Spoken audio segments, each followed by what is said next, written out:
We're back out on the lake today. The shad spawn is still going on, and we think we've got something figured out. We're going to test that theory, and if we do, we might catch a few bigs.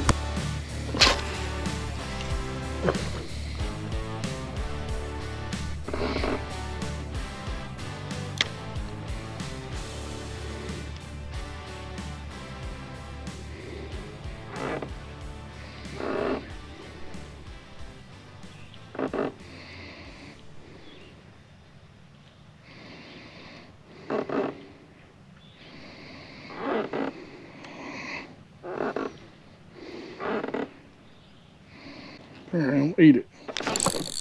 There's a good one.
Down his throat, good. Look at that. The alewife pays off. So the shad spawn's still going on, and you can tell he's just been on the bed, still a little roughed up, fins, tail healing up, and we've got some shad jumping on up here, but we've got a kind of a flat area. And what's happening is these bass are out here about that 8 to 15 feet. I'd love to throw a crankbait if the water's a little bit dirtier, but of course I didn't bring any of my cranking stuff today. So there we go. Nice little fat chunk. All right, geeks, so we got our first one in the boat on the good old alewife. Now, what we're going to do this morning, or what we've been doing, is we're just going to go down through here throwing that shallow and throwing our spinner bait and see if we can get lucky with any of these bass that are still chasing the shad spawn. Again, we've seen some shad flipping, and that's what we're going to start with. Now, water temps this morning, surprisingly, we had a cold front. Me and Mike did some research on this, and apparently it's the whippoorwill winter. If you guys don't know, in the Appalachian Mountains, we have 6 winters. Ain't that what it was? Yeah, 6 winters. One of them, some Johnny's wool pants or something. I don't know. That was the last one. Anyway, so this one, you know, it got down pretty cold, and we had a lot of rain, and so it's lowered the water temp. The water temp on the lake today was 68.5, I think it was. Something like that. First thing in the morning. So, you know, still in that shad spawn, really like that 70-degree water for the shad spawn to be on. But they're up, they're spawning. We can see them on the bank, on the side imaging, on the live scope. Should be dead calm today. They're giving a little bit of rain midday and maybe some possible thunderstorms later in the day, so we don't know what we'll do or how long we'll be out here. Water clarity, they've raised it. Looks like it's come up another foot. And listen, one of my favorite things to use is the Deep Dive app, and I'm telling you right now, that's one thing I like to be able to look at is over time, are they raising or lowering the lake? Because that's going to tell me if the bass are pushing up, if they've raised it for 3 days, or if they're pulling it back for 2 or 3 days and those bass are coming out and suspending like we kind of think they're doing today. Now, a lot of other great things like moon phase, your weather conditions. Like, I don't even use another app for weather now at this point. Wind is a big one, especially throwing a spinner bait. And they do have tidal conditions for you guys that are fishing the tides. They now have the tides in and out. Make sure you go check out the Deep Dive app. It does help the channel out. And the link is the first link in the description for a free trial. Now, watercolor, it is, like I said, a little bit stained up, probably 3 feet on this lake. And this lake on the lower end where we've been at, normally it can be like 10, 12, even more clear, especially as you get into the summer. Air temp this morning was 66. The humidity was real high. And, you know, it did come a little bit of a shower on us earlier. So we hope it don't do that anymore, and we're going to get out here and see if we can't put 5 in the boat, and then we got some videos to film. Let's go.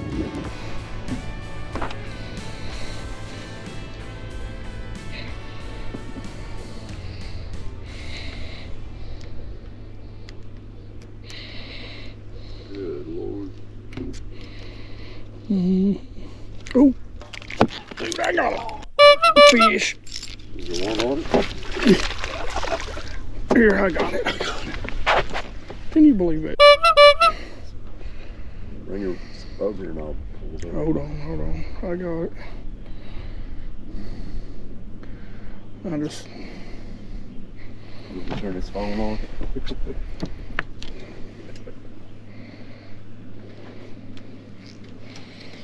There you go. There you go.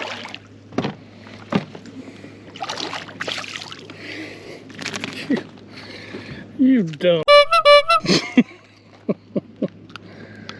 Oh, Lord. Sagamata shad. Or no, that's the wing fluke, actually. Just dragging him along. Because I got a huge knot. But, yeah. There you go. How's that for a goofy? Tell them what happened. Yeah, I got a big knot in my reel and I'm picking it out. Got the bait hanging over the side and all of a sudden he drills it.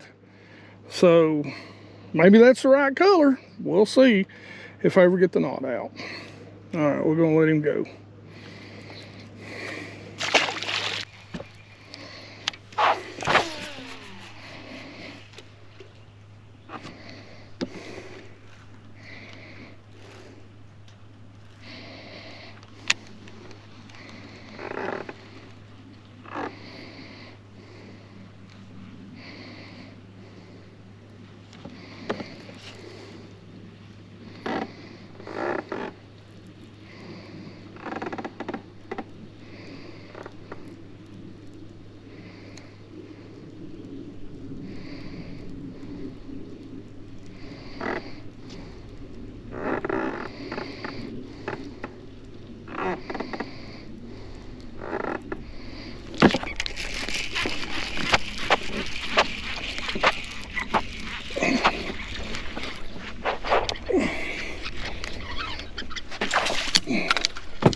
Well, par for the day, ain't it, Michael? Hey, look at that. Oh, huh. Well, there's another one. I thought earlier this morning Underspin out a little bit deeper. And that's what we're doing. We're just following that contour. 20 out here, 20 feet or so deep. And I ain't gonna lie to you, we've caught a few, but that kind of sums up my day. It's been that kind of day, boys and girls. Broke my TFO, my underspin rod. So yeah, been that kind of day. Not giants, but boy, you can tell he's fat and sassy. Look at the mud. That's probably, I guess I knocked the out of him.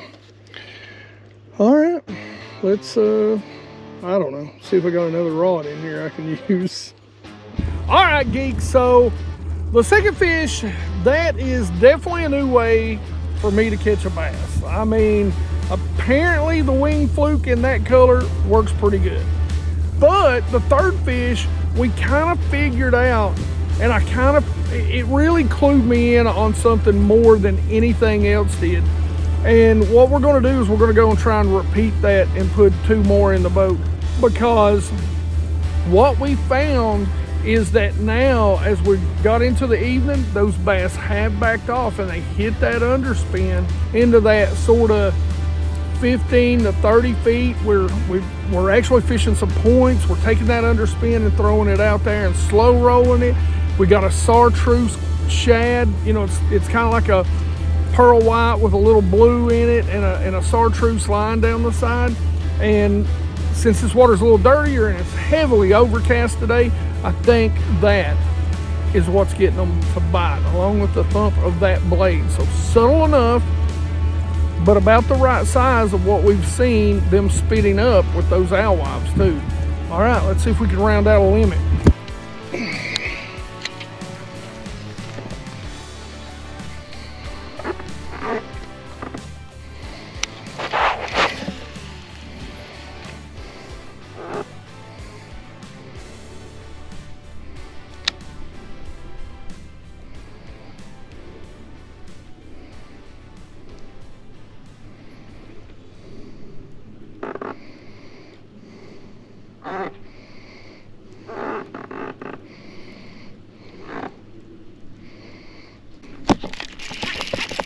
My God, there's one. Feels like I good one too. Over the hills, Mr. Animal.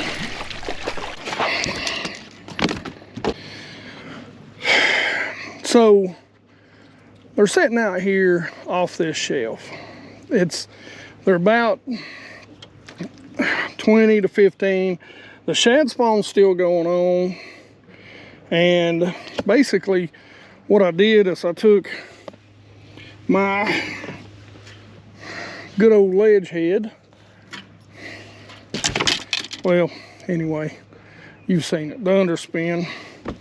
And, you know, he come up, I started moving it real fast, and he ate it.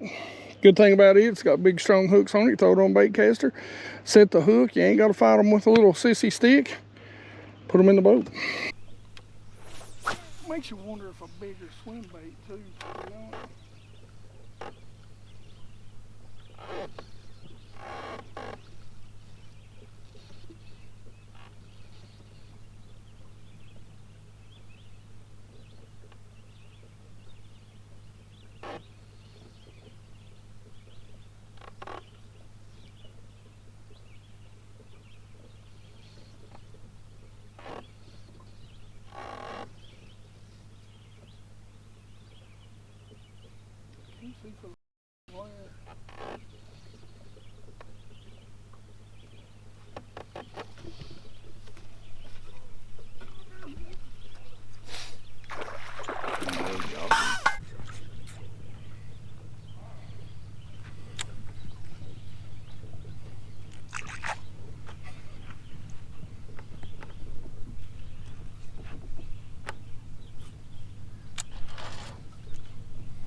Come on. I don't care if you want to come or not. You're coming right now. Okay, maybe right now. Have we figured something out? Have we figured something out? I believe we figured something out.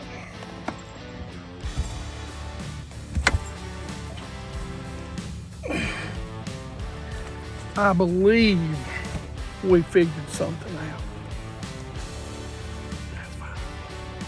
So we pretty much used all TFOs, like all 5 bass were caught. 2 were on the TFO Professional, but what we figured out later in the day was that these bass were pulled off setting on those deep points, those deep channel ledges right before they dropped off into the creek or river channel.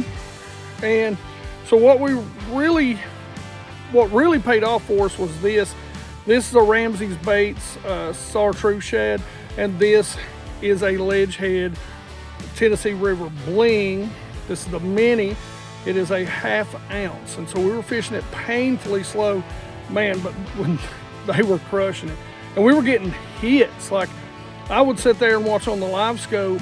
I wasn't necessarily scoping these bass, but they were coming up off the bottom and knocking the crap out of it. I couldn't see them on the bottom, but we would be in areas where there was some shad, and we were just fishing, you know, those types of areas where you would normally fish as the bass moved out after spawn or moved in on feed during the shad spawn. And this rod right here, we actually broke my old version of this rod, and this is the new one. This is the TFO Taction. This is a 7'5" because I love to make long casts with this when I'm fishing offshore structure. And this is a medium heavy plus. So this rod is rated from a 1/2 ounce to 1 1/4 ounces. And this is a structure rod for me. I'm gonna use this, you know, out there deep. So I'm gonna use this with some pretty heavy weights. The other thing, this has got beefy hooks on it. So when I go to set, I'm gonna set. I'm gonna fill their mouth full of water. I'm not fighting them, I'm not playing them, I'm just getting them in the boat. I'm used to catching largemouth that way. Smallmouth fight a little bit more. So, and I think that's why I broke my other rod. But believe it or not, I've got a brand new one at the house from TFO. I just ordered those the other day. So we'll be able to replace this. Believe it or not, this is actually my buzzbait rod. We kind of took it out of the box. So thank God I had it with us. I've got that coupled with my speed spool. This is the BB1 from Lew's. Again, it's got that good wide. You could use the BB1, the new version. Doesn't quite have it as wide. Or you could possibly use one of their Super Nudie reels. And I love a slow reel speed on this. This is a 6/4-1. It gives you kind of a happy medium. Anytime you're fishing a swim bait or an underspin, even if you think you're fishing it slow, you probably need to slow down. And we were fishing this painfully slow from 20 to 35 feet deep. Thank God there wasn't any wind today. Got this coupled with 12 pound. 12 pound is going to get it down there a lot quicker, smaller diameter. K9 Pro 100, 100% fluorocarbon, 10% off discount for that right here. All right, geeks, this was a weird day. It was a weird day from having one of the bass hit the winged fluke while it's hanging over, getting the backlash, the rain.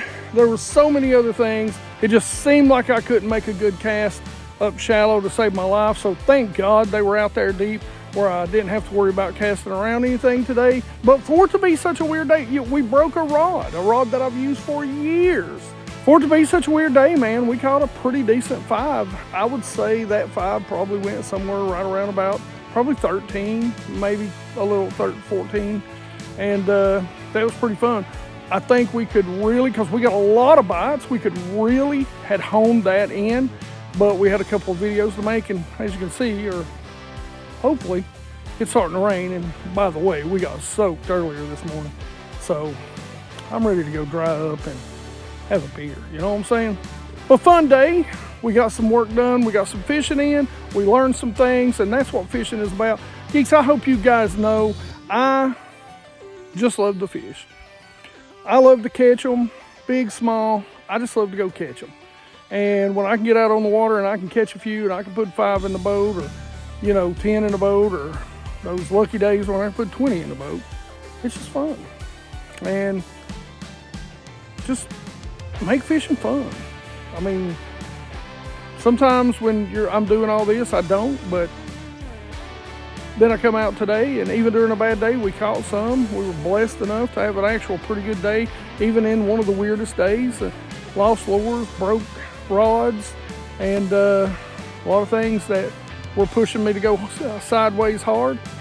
When you catch a few, man, it's always better. Geeks, if you don't know, on the YouTube BassGeek homepage, we have a row of playlists. They go from pre-spawn, spawn, post-spawn, summer, and fall, and winter, I think. Something like that anyway.